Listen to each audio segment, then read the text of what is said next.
عايزه تجيبي اسم حوريه فرغلي عشان تطلعي ترند؟ لما تطلعي تقولي انا مش هعتذر لحوريه فرغلي. ملامحها اتغيرت تماما ورجعت زي الأول وأحسن. ريم طارق طليقة حسن شاكوش استغلت الموضوع علشان تكشف المستور. ايه اللي حصل مع حورية فرغلي؟ وليه أزمتها مع ريم طارق رجعت تاني؟ تعالوا نقول لكم ايه الحكاية.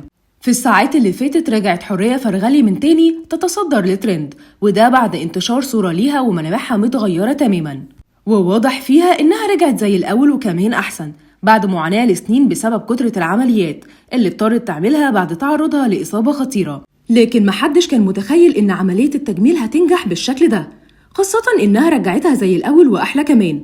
وكل التعليقات على الصورة كانت طايرة من الفرحة لحورية، والكل فضل يسألها عن الدكتور اللي عمل العملية. لكن للأسف يا فرحة ما تمت، وطلعت الصورة معمولة ببرنامج الذكاء الاصطناعي، والكل فضل يدعي لحورية تعمل آخر عملية بقيالها علشان ترجع زي الأول وأحسن، وكل حاجة كانت ماشية طبيعية. لكن في الوقت ده حورية بقت ترند أكتر، لأن بعد موضوع الصورة ريم طارق طليقة حسن شاكوش استغلت إنها ترند وطلعت اتكلمت عنها، وقالت كلام كتير وتلميحات معناها انتوا فرحانين بيها كده ليه؟ جه الوقت المناسب اللي تعرفوها على حقيقتها. وكشفت ريم إن حورية هي اللي خطفت منها حسن، وإنها ما تستاهلش التعاطف ده، وإن الأزمة اللي بينها وبين شاكوش لسه قايمة وما خلصتش. لكن المرة دي حورية ما سكتتش، والعركة دارت ما بينهم، وكل حاجة بقت على عينك يا تاجر. لأنه في البداية ريم ما كانتش بتذكر اسم حورية خالص، وفضلت تلمح عليها مش أكتر، لكن دلوقتي هي بتتهمها اتهام كبير وبشكل واضح وصريح. لكن حورية هددتها إنها لو جابت اسمها على لسانها مرة تانية ما تلومش إلا نفسها، وإنه هي مش هتسمح أبدا إن ريم تستخدم اسمها علشان تطلع بيه ترند.